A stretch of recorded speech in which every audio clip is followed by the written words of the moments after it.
Hello, ladies and gentlemen. It is your host with the biggest nose, Jay-Z Courtside, coming at y'all today on Friday, January 30th.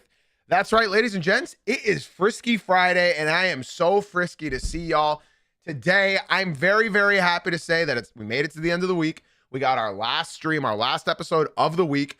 And wow, what a week it was. What a way to finish the week as well. We get to talk about last night's games, some of them absolutely unbelievable. I got some crazy statistics for y'all to show you how y'all already know what game I'm talking about. I'm talking about the Mavs versus Hornets. We will be headlining with that game. A lot of podcasts won't. A lot of podcasts will start with some useless garbage game like the Timberwolves Thunder just to shit on the Thunder, which we will be shitting on because we got to take every opportunity we can to shit on the Thunder because they're that damn good. But you know, today we're starting with the Hornets taking that win. Guys, today's episode is going to be very, very fun. We're going to go break down 3 games from last night that I think have the best storylines with a couple fun little facts that happened around the league, which is awesome as well. And then we are going to do a little segment that I created that it's going to be, it's called Who Needs What? Who Needs What? It sounds like a Price is Right game. Big fan, by the way. Shout out Drew Carey. And so today's episode is going to be pretty fun. Today's episode is going to be very fun. Before we get started, podcast listeners, be sure to leave a 5-star rating and review. It helps more than y'all could possibly ever understand. TikTok, YouTube, guys, be sure to drop a like, subscribe, follow whatever platform you're watching on. And oh yeah, that's right. The Twitch chat. Guys, you already know you have the most important job out of everybody here, and that's to sit back, relax, grab a cup of coffee, and enjoy the show. Ladies and gentlemen, let's get started with your Charlotte Hornets winning 5 straight games. 5 straight games. 5. Not just that, it's a stat that I said just a couple days ago, but the Charlotte Hornets are now 11-1 when they start with Miles Bridges, Brandon Miller, Kon Knips, Moose, and LaMelo Ball. 11-1 with that starting lineup. I have to repeat myself.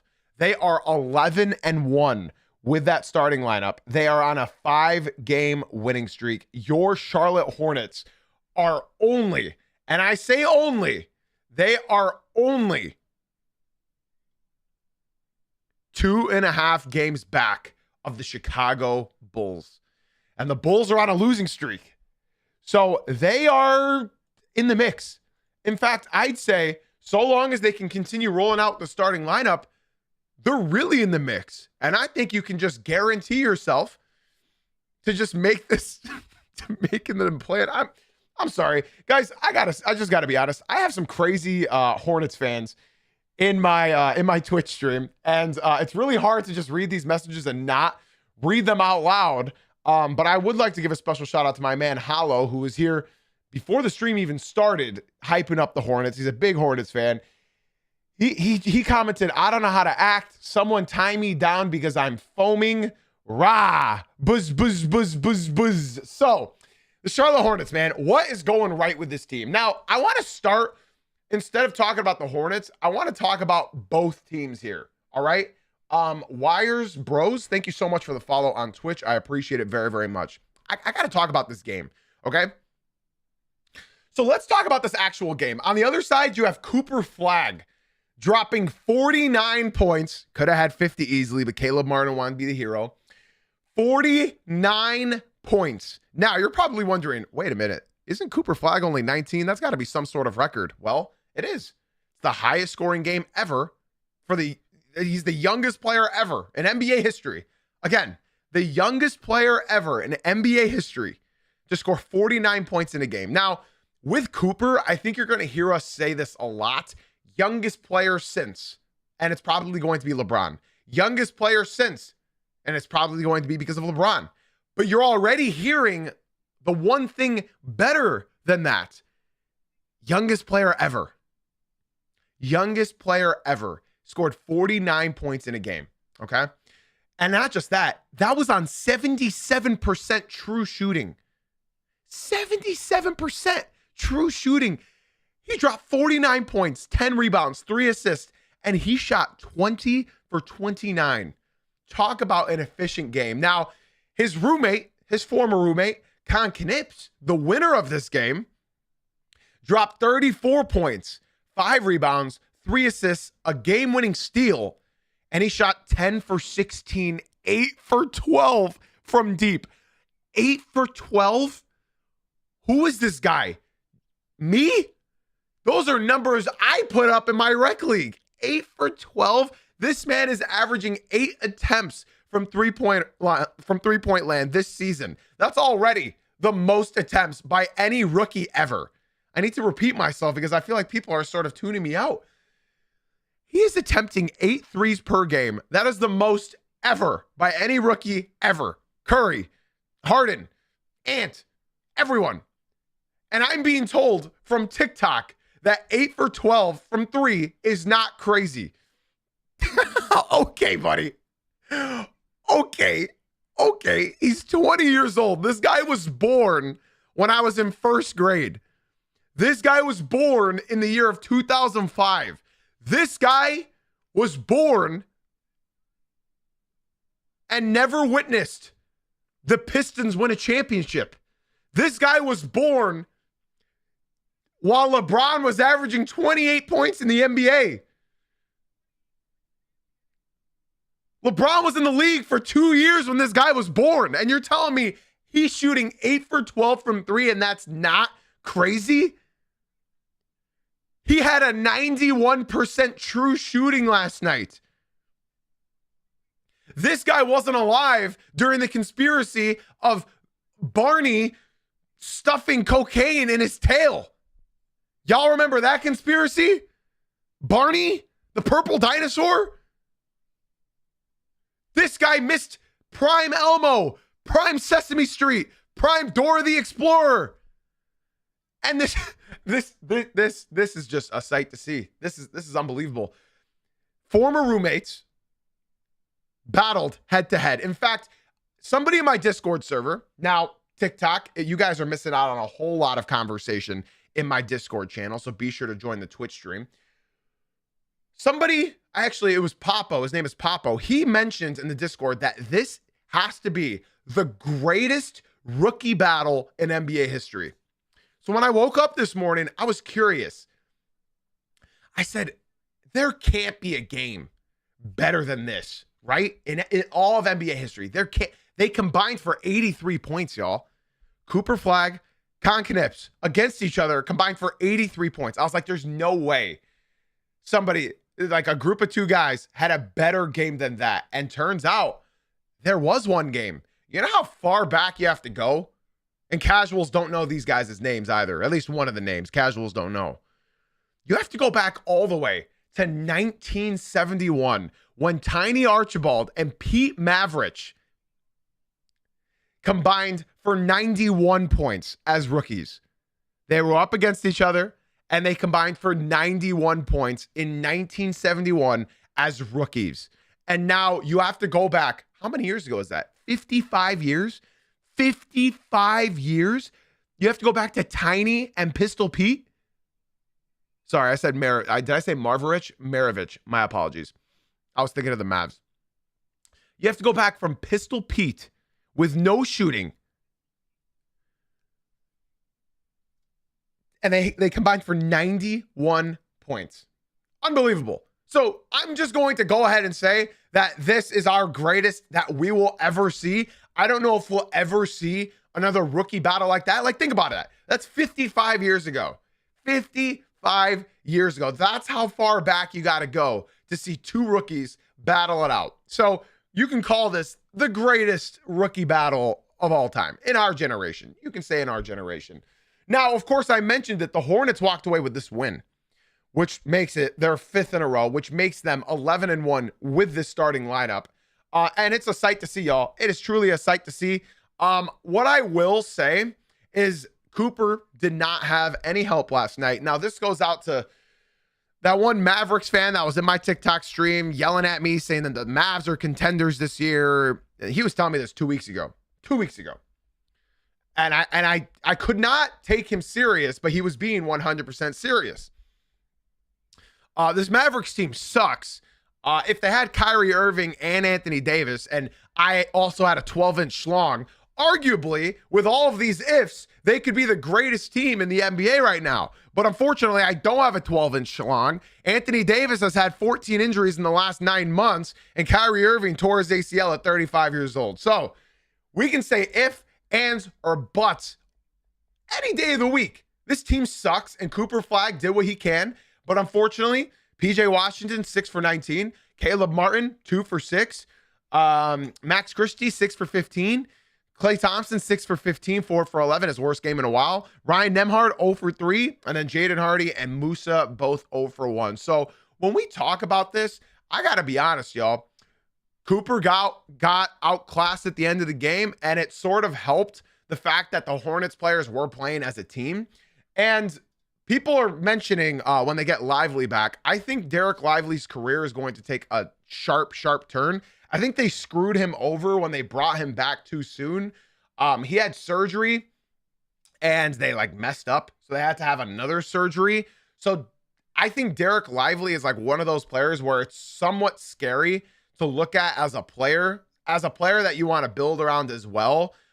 He has had a lot of health issues. He's 7'1", and it's very, very scary. He played 36 games last year, 55 the game before or the year before, and he's only played 7 this season.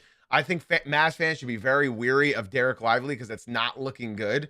There's a reason why they fired the training staff before Nico got fired, and that's because I truly believe that they fucked Derek Lively's career.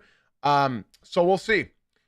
I'm very curious to see what happens. But tall guys hurting their feet, that's a recipe for disaster. Now, again, I do need to shout out Kon Knips one more time. What makes Kon so good is that he had his 8 threes all within the first 3 quarters. The fourth quarter, he didn't hit a single 3, and he was still getting it done. Whether it was playmaking, whether it was getting layups, whether it was making the right read on that game-winning steal. Kon Knips, I can't be told that he's going to be a complimentary player in the NBA when I genuinely see a star in the making. Now, you can look at Cooper Flag and tell me that Cooper Flag is going to be better than Kon Knips, and I won't be mad at you. You can tell me Cooper Flag is going to be Rookie of the Year, and I won't be mad at you, because when I watch this kid play, and I've been saying this for the last 2 months, because his first 20 games were rough.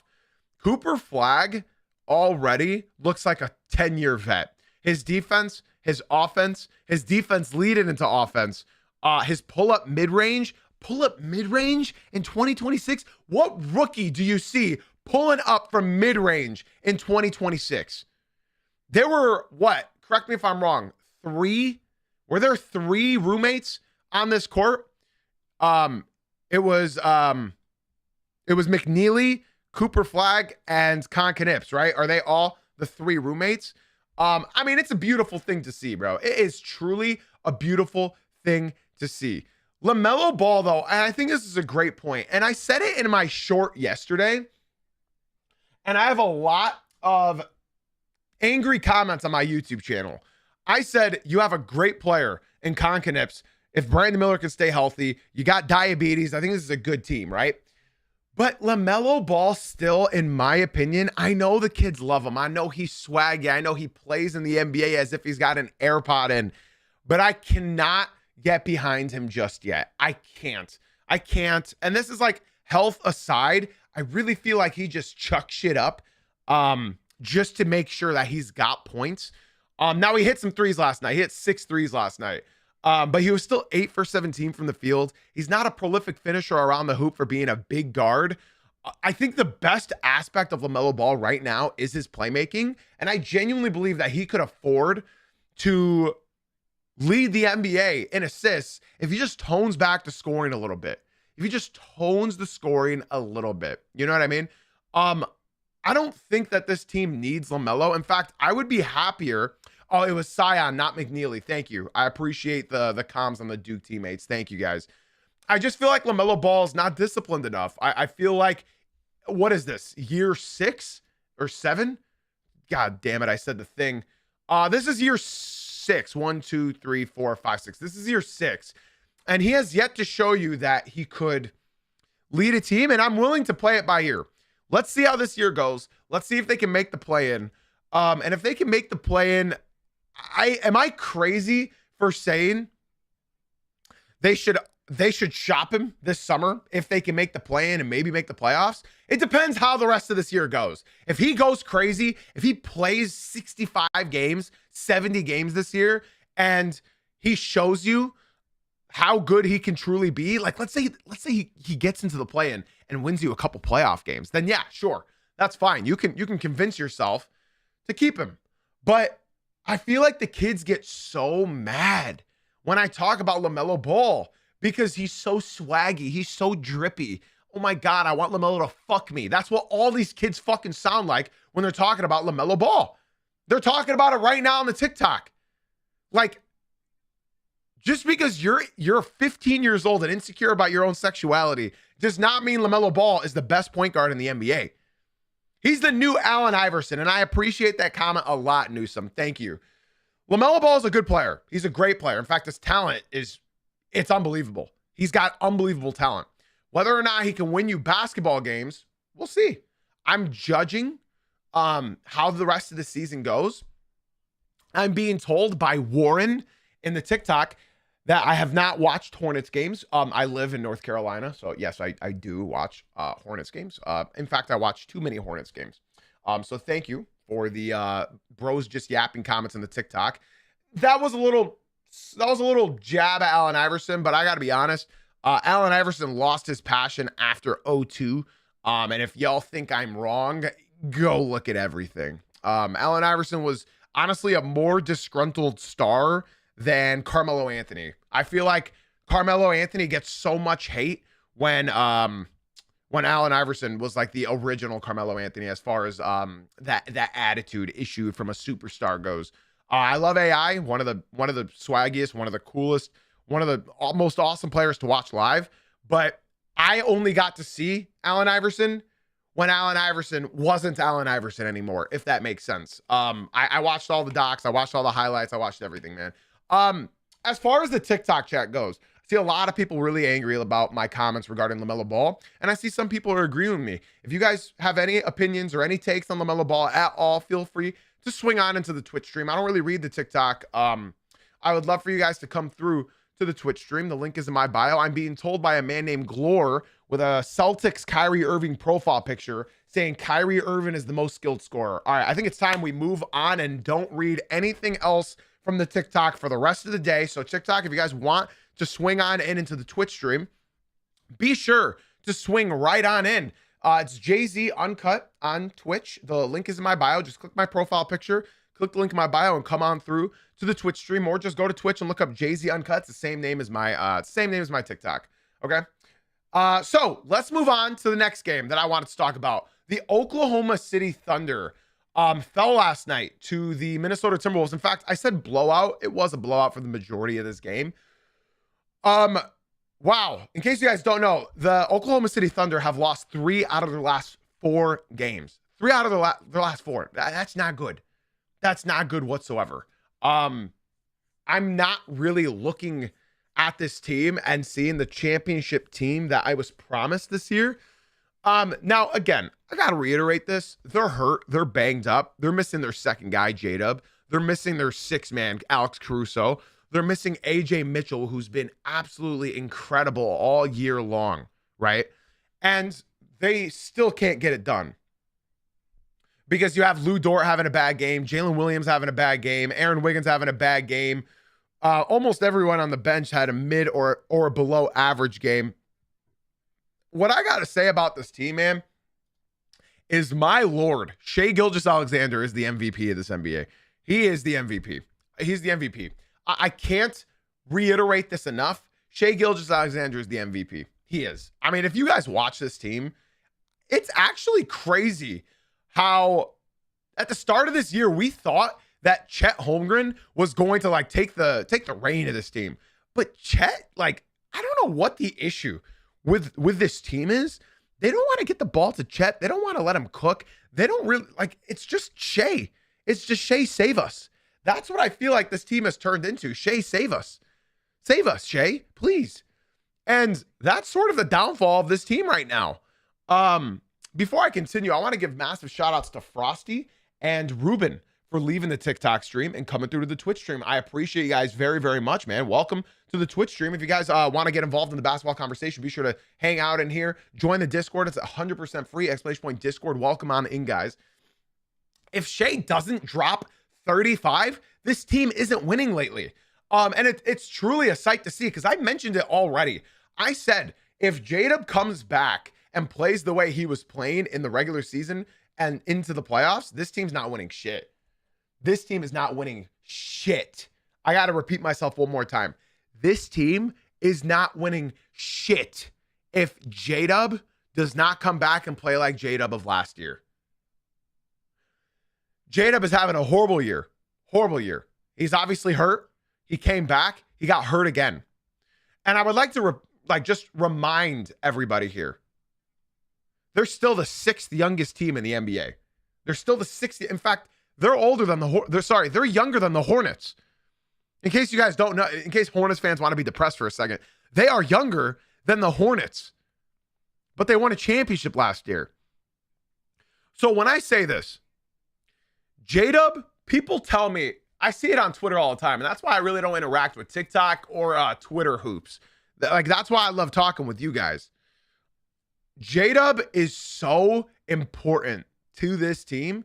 If they do not have J-Dub playing at the level of last year, they are not winning jack fucking diddly. They're not winning anything. They need J-Dub. This is the same guy that dropped 40 in a finals game.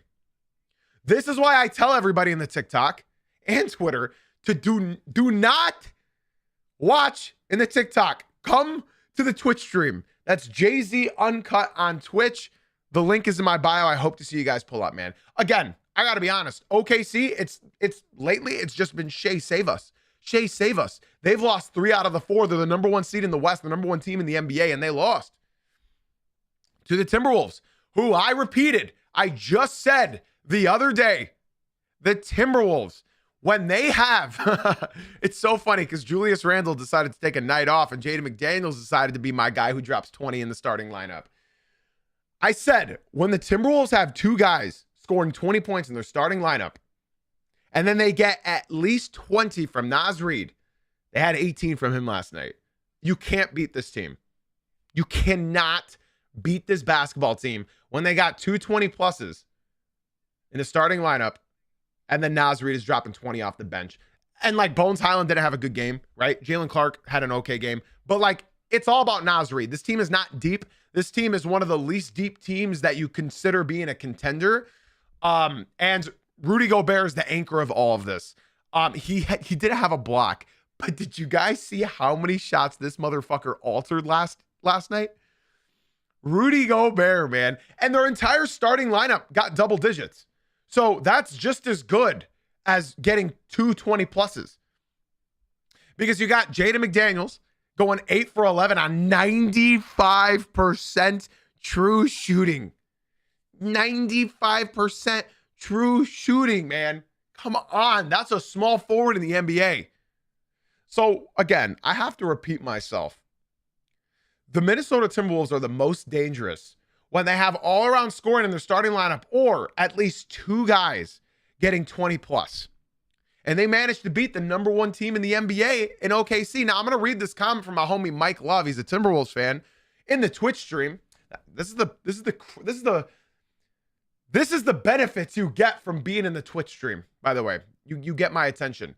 Mike Love said, "What if Sam Presti presses the red button and trades picks and Chet for Giannis? I feel like if the struggle, this is a real possibility I'm afraid of. It's not going to happen.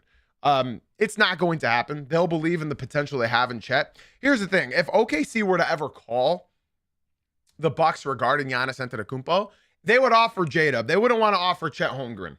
They would want to offer J-Dub. And that's just because, think about that. Chet Holmgren and Giannis, Like, my God, that's unbelievable, right? That's unbelievable. Now, my biggest gripe with OKC right now, let me tell you all my biggest gripes with both of these teams. My biggest gripe with this team right now is that they don't have J-Dub. I can't take them seriously. And they're still arguably the best team in the NBA without J-Dub in the regular season. They have that deep of a team. My issue is without J-Dub, I'm not calling this an NBA championship caliber team. I think you guys can agree with me. J-Dub is so important to this team. You're missing AJ Mitchell. You're missing J-Dub. I can take them serious in the regular season, but as far as a 7-game series with Shea being your single life support, nah. You need J-Dub in the mix. Need that. You need J-Dub in the mix. I'm going to read my from one of my favorite viewers, Moose, in the Twitch stream. He's a Bulls fan. He said, OKC won, and it's hard to repeat young because everybody needs to lock in. If the Thunder just play decent and Shea goes Super Saiyan, they'd be unstoppable. OKC honestly just needs to lock in. They need health. They need health. And I said this at the beginning of the year. Do you guys remember the first couple weeks of this season where I said, wow, Chet Holmgren needs to be talked about a bit more, man. He needs to be talked about a bit more. This guy's taking that leap. This guy's taking that offensive leap. What the fuck happened? They were feeding Chet Holmgren the first month of the season, and everybody was gassing up Chet Holmgren. What happened?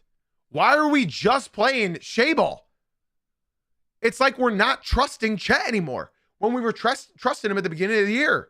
I thought we were going to go ahead and use Chet the same way we've been using Chet the first 2 months. It's truly upsetting because this team has great players. Even without J-Dub, they shouldn't be losing these games because you still have Chet Holmgren. You still have how much? $600 million on your court with Chet and Shea. I don't think you need the full $750 million on the court to compete. You still got about $500 million on the court. Come on, man. Why are we not feeding Chet? It's crazy. It's like ever since Wembanyama did what he did to Chet, they stopped feeding him. It's unbelievable. It's truly unbelievable. I appreciate you, Jaden, for watching in the YouTube, and I'd like to give a shout out Money J for leaving the TikTok and coming through to the Twitch stream. I appreciate the hell out of you, man. Thank you. I'd like to say one more time as we move on to our next game. Guys, if you are enjoying the stream, we do this live Monday through Friday at 9 a.m. Eastern, so be sure to follow on whatever platform you're listening on. We usually break down the best games from the previous night and talk about things that are like trending as far as news goes. Jay, shout out to you for coming through to the Twitch stream, my boy. I appreciate you very, very much. Be sure to join the Discord. The link is right there. Very happy to have you and join the conversation over here in the Twitch. Much love, baby. TikTok, if you guys would like to join the Twitch stream and get your messages read and talk with my community, get away from all the TikTok toxicity that there is and Twitter toxicity, and come through to the Twitch stream, y'all. I promise you guys, Fun Mode, Damien, you guys, Max, you guys would appreciate being in the Twitch so much. It's the same name, Jay-Z Uncut. The link is in my bio, or just look up Jay-Z Uncut on Twitch. Timberwolves did their thing, man, and the team is looking good again. And OKC falls. They now have 11 losses in the season. So this season is getting very interesting. Now, I know a lot of you guys are probably wondering, what's the third game? What's the third game that I'm talking about, right? And this one's going to go quicker than the first two. We're going to talk about Dylan Brooks going for his career high 40 points against my Pistons last night. And, I mean, hey, sometimes Suns versus any team, sometimes basketball is very simple, okay? Sometimes basketball is very simple. And this game was very simple as to how the Suns killed the Pistons. I would go as far as to say this is the worst Pistons game I've seen all year.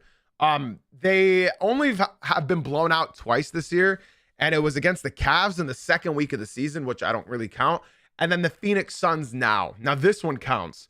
Of course, as we all know, the Phoenix Suns are missing Devin Booker and Jalen Green, and yet they still managed to smack the Pistons. Now, this is a Phoenix Suns squad that has now beat both teams at the top of each conference. The Oklahoma City Thunder, number one in the West, the Suns beat them. The Detroit Pistons, number one in the East, Suns beat them. And this game just goes right down to math. This comes right down to math. The Phoenix Suns scored 48 points from deep. The Pistons scored 18. Got to repeat myself. The Phoenix Suns scored 48 points from 3. The Detroit Pistons scored 18. So I got to repeat myself because it's that much of an emphasis. I'm going to give credit where credit is due. I hate watching Dillon Brooks when he's against my team, but my God, do I love rooting for this guy, man. Dillon Brooks is arguably the best Piston to never be a Detroit Piston. This guy's got that junkyard dog energy. You hate him when you're against him, but when he's with you, you love him. He's great, man. He's great. Dillon Brooks, 40 points, 8 rebounds, 4 assists. He willed them to this win.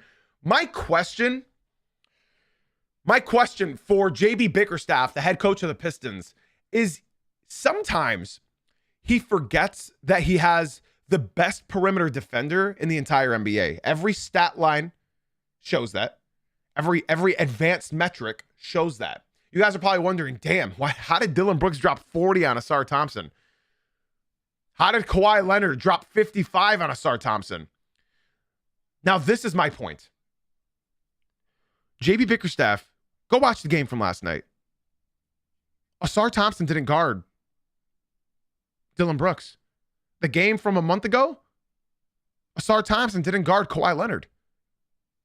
I'm getting very confused because JB Bickerstaff, if you have the best perimeter defender in the NBA, why are you not playing him on their best offensive player? It's truly and utterly disappointing and makes no fucking sense why I'm watching Tobias Harris attempt to guard Dillon Brooks. It doesn't make any sense. It genuinely does not make any sense, and it's quite upsetting.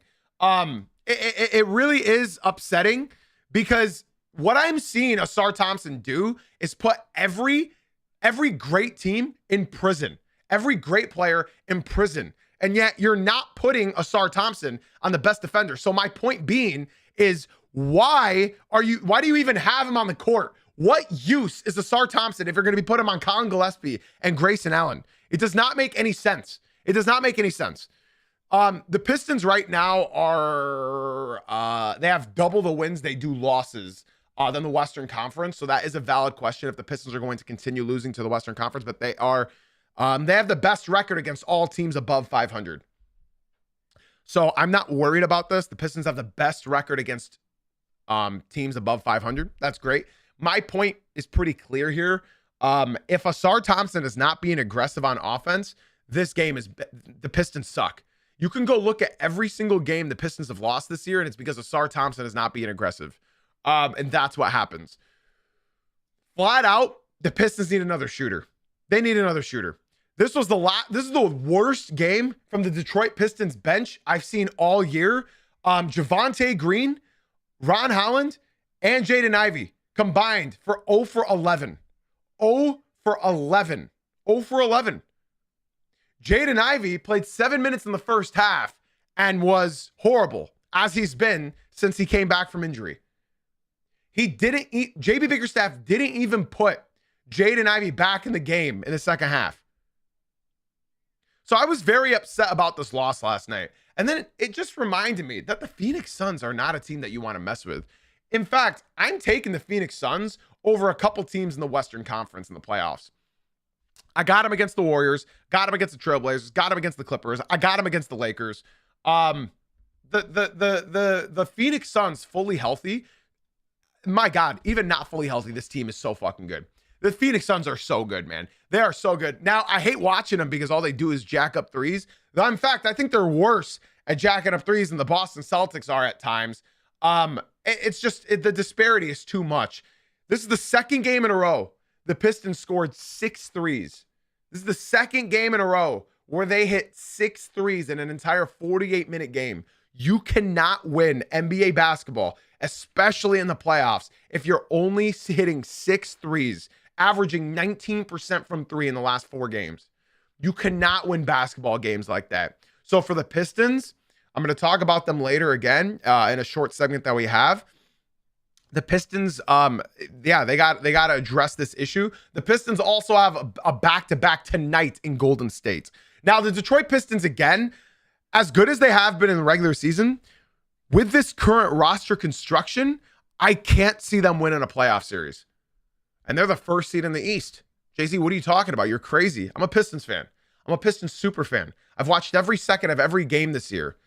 If our one three-point shooter is Duncan Robinson and he shot 0 for 8 last game and now 1 for 6 in this game, you are not going to win a playoff series if you have one shooter on this team. It's getting bad, and the Pistons need to address this, and hopefully they can.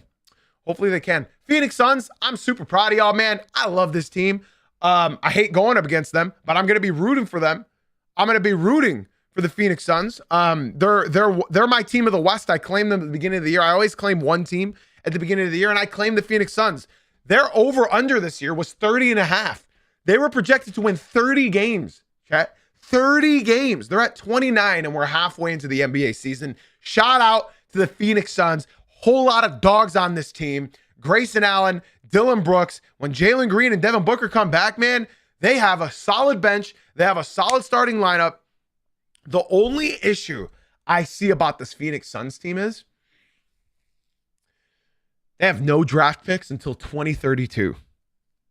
So what you see is what you got with the Phoenix Suns. They have no draft picks for the next 6 years. Shout out Kevin Durant. Shout out Bradley Beal. They have no draft picks for the next 7 years. My last point about the Pistons. The only guys that came to play was Cade Cunningham and Jalen Duren. I'd like to give a massive shout out to Jalen Duren. He's fully convinced himself to be an all-star. They had no answer for Jalen Duren, and yet they stopped going to him. Phoenix Suns fans, we were down by 19 at the end of the second half, and they came back all within 3 points. They came back. They brought it within 3 points, okay? And it was led by Jalen Duren, Cade Cunningham, that lineup with Asar Thompson, right? Asar Thompson was getting steal after steal after steal after steal. You guys should have saw it. It was truly incredible. Now, JB Bickerstaff, in the midst of a Pistons going on a 20-5 run, I got to repeat myself. The Pistons went on a 20-5 run in the third quarter. And I know all the Suns fans, they're all scared. They're all terrified. They went on a 20-5 run at the start of the third quarter, and they were within 3 points, right? JB Bickerstaff decided to just do a full unit swap and brought in the entire bench that went down by 19 in the first half. So I'd like to just point these bad coaching decisions. Jalen Duren, when he was getting pulled out of the game, had his arms up and say, no, I want to stay in. I want to stay in. Bro, Jalen Duren was killing the entire Phoenix Suns team. He was bodying Mark Williams. They were quadruple teaming him in the paint. And he was still dunking it and laying it up over everybody there. Again, you went on a 20-5 run. You brought it to within 3 points. You take your entire starting lineup out. And then you go back down 19. You forced yourself to lose. I'd like to give one final shout out from the games from last night. Shout out to the Philadelphia 76ers for beating the Sacramento Queens. And shout out in particular goes to Joel Embiid and Tyrese Maxey. Joel Embiid finished with 37 points, 8 assists, and 5 rebounds. Tyrese Maxey, 40 points, 8 assists, and 4 rebounds. Beautiful. I mean, talk about a duo. Talk about a team that's going to look scary if they're healthy. I feel like I always have to say a disclaimer when I talk about the Philadelphia 76ers. But if they're healthy, my God, can this team be terrifying? And I saw a funny post. It was like, man, the rookie games last night were unbelievable. And it showed Cooper Flagg, 49 points. Kon Knips, 34 points. VJ Edgecombe, 5 points. Yeah, there's levels to this draft class. I'm not worried about any of those three. I think all three are going to be stars of this league, and I think one of them is going to be a superstar. So, shout out to Joel Embiid and Tyrese Maxey. They did their thing, man. They did their thing.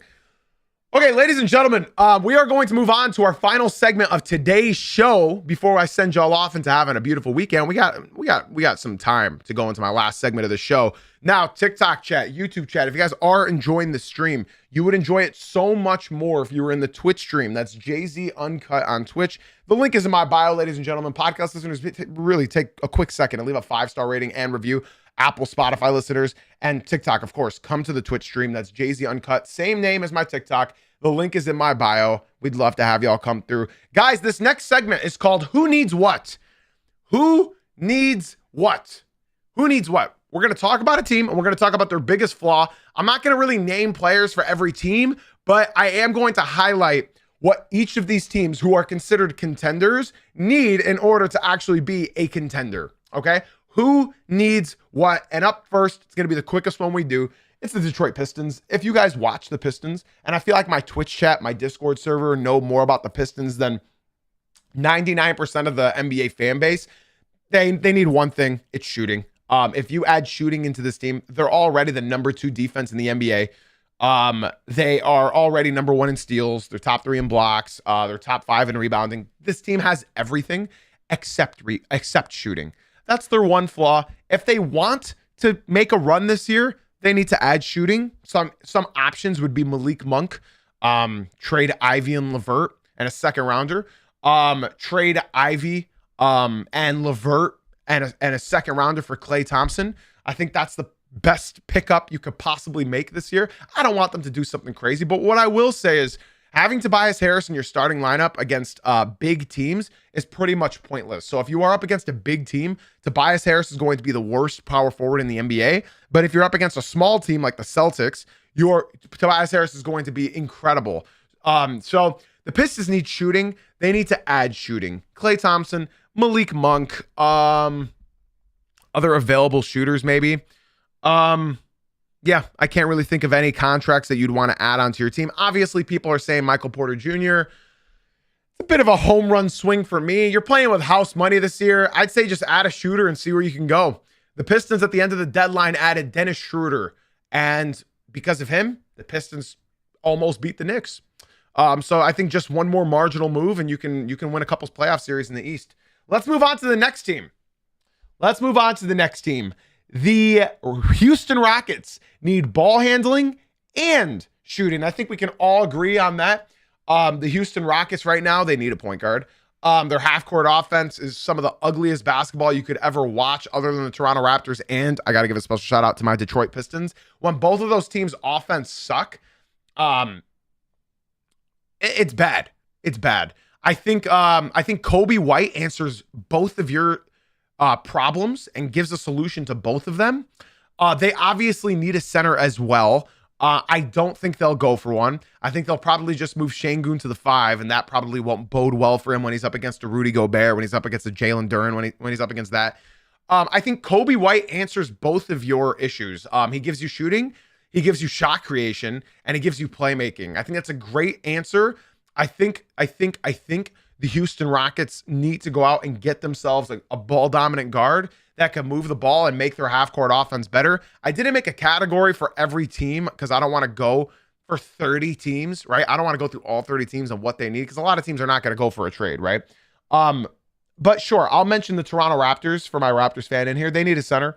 I don't know what center that could be.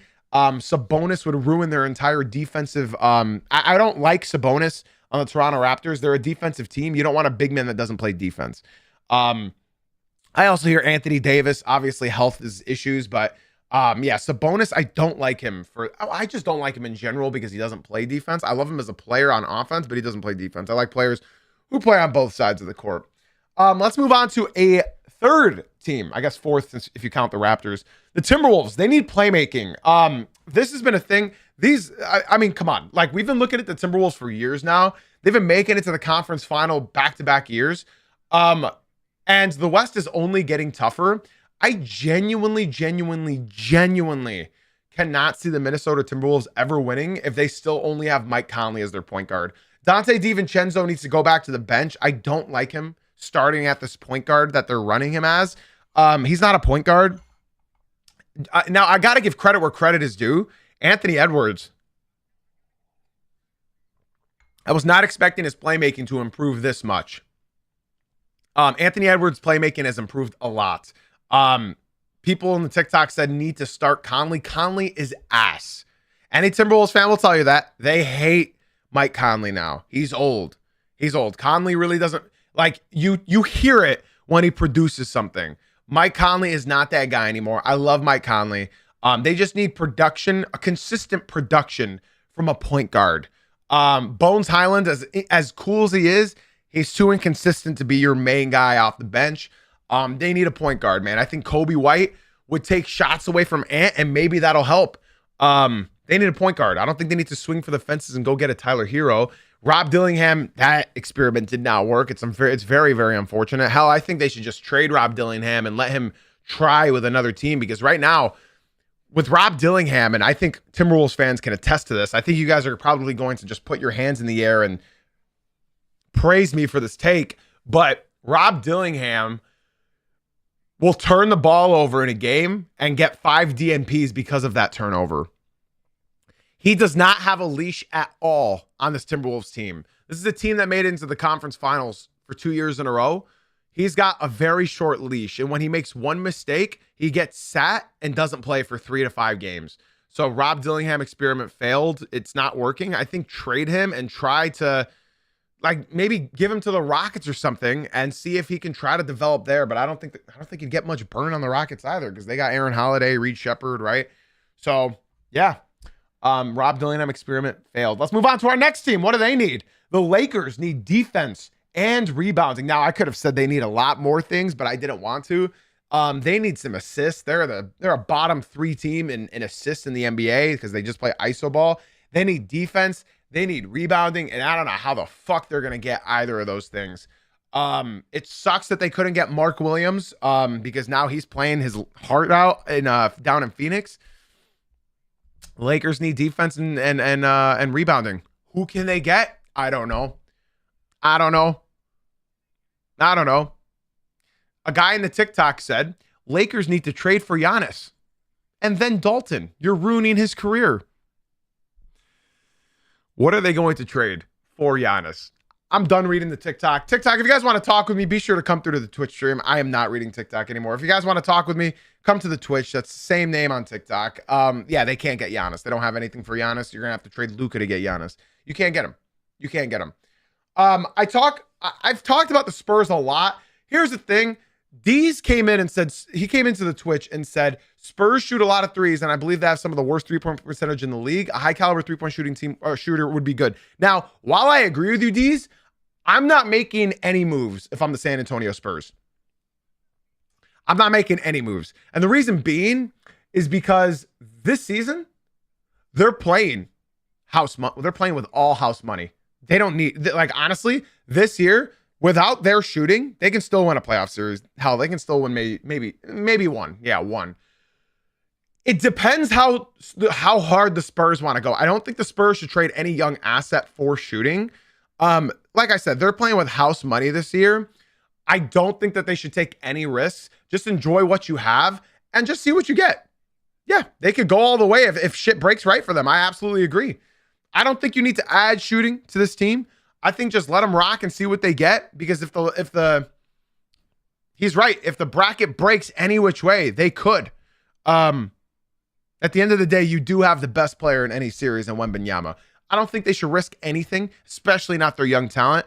Offseason and maybe development. I think next trade deadline, you'll see the Spurs more active. I don't think they should move anybody. I know that might be contrary to belief. The reason why I say the Pistons is because they're in the Eastern Conference. If the Pistons were in the West and still as good as they were, I'd say Pistons don't touch anything, right? But because the Pistons are in the East, if they just add one shooter, I can see them beating any team in the Eastern Conference. That's the only difference, because the Pistons and Spurs, I've said this a lot this year, but those two teams are both very ahead of schedule, and they don't need to do anything because they're both very ahead of schedule. The Pistons need a shooter.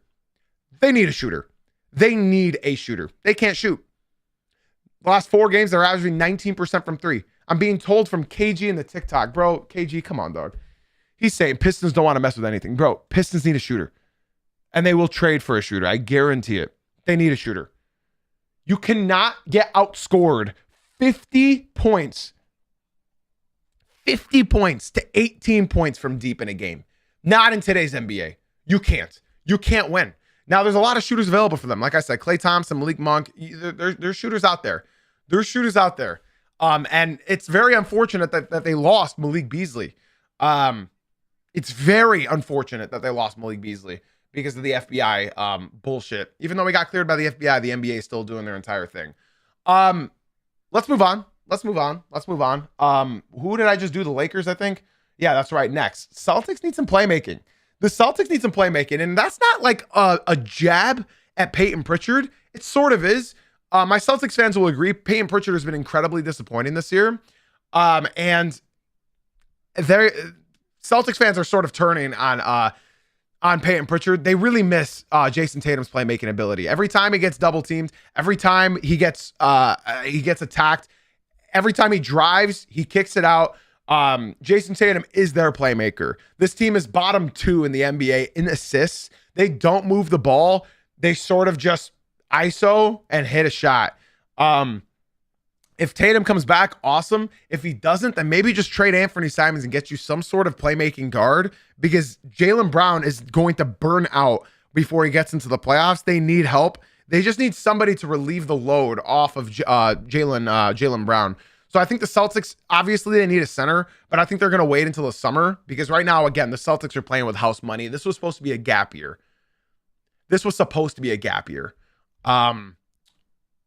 Yeah. So unfortunately, for the Celtics, they lost Jason Tatum. Unfortunately for the Pistons, they lost Malik Beasley. He's not able to sign with an NBA team. So instead, he's just posting his girlfriend's ass on a Snapchat all day, every day. Let's move on to our final one, guys. The Nuggets, the Thunder, the Celtics, the 76ers, the Magic, and the Suns all need health. This has nothing to do with the trade deadline. Nothing. The Nuggets, they got to get right. They've been missing 4 starters and their MVP in Nikola Jokic almost all season long. They need Jokic. They need Aaron Gordon. They need Christian Brown. They need, who am I missing? Cam Johnson. This team is my favorite to come out of the West. They need their players back. That still doesn't change for me. They need their players back. The Thunder, they need Jada back. They need AJ Mitchell back. They need Alex Caruso back. There's far too many injuries this year. Far too many injuries. The Celtics, they need Tatum back.